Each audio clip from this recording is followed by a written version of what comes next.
New year వస్తుంది కాబట్టి మనందరం కేక్స్ కొంటూ ఉంటాం కదా! ఇంట్లోనే ఉన్న ఇంగ్రీడియెంట్స్‌తో సింపుల్‌గా ఓవెన్ కానీ, బేటర్ కానీ ఏమీ లేకుండా కేక్ ఎలా చేయాలో చూసేద్దాం వచ్చేయండి. నేను ఈ కేక్ చేసేటప్పుడు కొన్ని మిస్టేక్స్ చేశాను. నేను కూడా ఫస్ట్ టైమే చేస్తున్నాను. సో, అలాంటి మిస్టేక్స్ మీరు చేయకుండా ఉండాలంటే ఏం చేయలేదనేది చెప్తాను. ఇక్కడ ఫస్ట్ 2/3 కప్పు షుగర్ పౌడర్ తీసుకోవాలి. ఆ తర్వాత పావు కప్పు ఆయిల్ వేసుకోవాలి. ఫ్లేవర్‌లెస్ ఆయిలే యూజ్ చేసుకోవాలి. లేదా కరిగించిన బటర్‌నైనా యూజ్ చేసుకోవచ్చు. తర్వాత ఒక ఎగ్ వేసుకోవాలి. ఎగ్ కూడా వేసి బాగా బీట్ చేసుకోవాలి ఫోర్క్‌తో. తర్వాత ఇంకొక ఎగ్‌ని కూడా యాడ్ చేసుకోవాలి. మొత్తం 2 ఎగ్స్ వేసుకుంటున్నా నేను. 2 ఎగ్స్ అయితే సరిపోతాయి నేను చేస్తున్న క్వాంటిటీకి. క్వాంటిటీస్ అనేవి మీరు అడ్జస్ట్ చేసుకొని వేసుకోండి. మీకు ఎంత కేక్ కావాలి అనే దాన్ని బట్టి. క్రీమీ కన్సిస్టెన్సీ వచ్చేలాగా బీట్ చేసుకోవాలి. కొంచెం ఎక్కువ సేపే పడుతుంది ఫోర్క్‌తో చేస్తున్నాం కాబట్టి. అదే బీటర్‌తో అయితే కొంచెం త్వరగా అయిపోతుంది.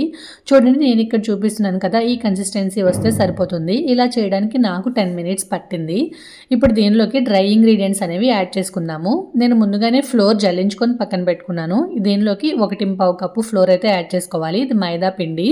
మీరు గోధుమ పిండితో కూడా చేసుకోవచ్చు. తర్వాత దీనిలోకి 1/2 స్పూన్ వరకు బేకింగ్ పౌడర్ వేసుకోవాలి. తర్వాత పావు స్పూన్ బేకింగ్ సోడా వేసుకోవాలి. నేను ఇక్కడ బేకింగ్ పౌడర్, బేకింగ్ సోడా కూడా మీకు చూపిస్తున్నాను చూడండి. బేకింగ్ పౌడర్ ఉంటేనే కేక్ అనేది ప్లఫీగా వస్తుందండి. తర్వాత పావు కప్పు కోకో పౌడర్ వేసుకోవాలి. ఇక్కడ నాకు 3 టేబుల్ స్పూన్ పట్టిందనమాట. 3 టేబుల్ స్పూన్స్ కోకో పౌడర్ వేసుకున్నాను. సాల్ట్ కూడా కొంచెం యాడ్ చేసుకోండి. నేను ఇక్కడ క్లిప్ యాడ్ చేయడం మర్చిపోయాను. ఇప్పుడు మొత్తం మిక్స్ చేసుకోవాలి. కట్ అండ్ ఫోల్డ్ మెథడ్లో మొత్తం అంతా మిక్స్ చేసుకోవాలి. స్పాచులా తీసుకొని ఇలా మిక్స్ చేసుకోవాలి. మీ దగ్గర స్పాచులా లేకపోతే మామూలు స్పూన్తో కూడా కలుపుకోవచ్చు. చూడండి ఇలా మొత్తం అంతా కలుపుకున్న తర్వాత క్రీమీ కన్సిస్టెన్సీ లాగా వస్తుంది.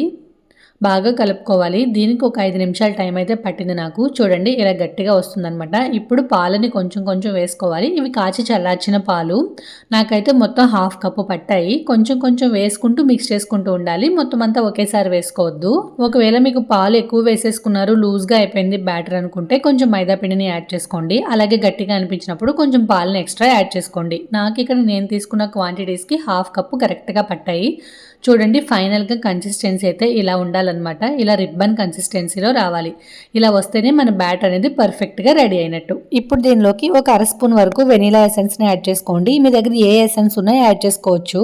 ఎసెన్స్ వేసిన తర్వాత మళ్ళీ కట్ అండ్ ఫోల్డ్ మెథడ్లో ఇలా బాగా బీట్ చేయండి.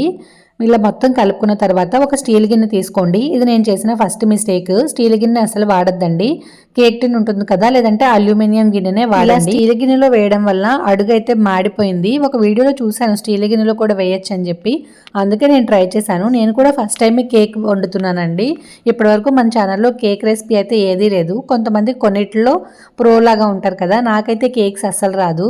తర్వాత ఈ గిన్నెలోకి బటర్ పేపర్ వేసుకోవాలి. నా దగ్గర బటర్ పేపర్ లేదు, అందరి దగ్గర అవైలబుల్గా ఉండదు కదా అని చెప్పి నేను A4 పేపర్కి ఆయిల్ రాసి వేశాను. ఇది నేను చేసిన రెండో మిస్టేక్. ఇది కూడా కేక్ అంటుకుపోయింది. అదే బటర్ పేపర్ అయితే పైనుంచి ఊడొచ్చేస్తుంది, కానీ ఇది మాడిపోయి అంటుకుపోయింది. ఇలా అస్సలు పేపర్ వేయొద్దు. మీ దగ్గర పేపర్ లేకపోయినా సరే మైదా పిండితో డస్ట్ చేసేసుకొని దానిపైన ఈ బ్యాటర్ని వేసేసుకోండి. అప్పుడు బాగానే వస్తుంది. అది అల్యూమినియం గిన్నెలో అయితేనే, స్టీల్ గిన్నెలో అస్సలు రాదు. ఇలా బ్యాటర్ మొత్తం వేసేసి పైనుంచి ఒకసారి ట్యాప్ చేయండి. తర్వాత మీకు కావాల్సిన డ్రై ఫ్రూట్స్ యాడ్ చేసుకోవచ్చు.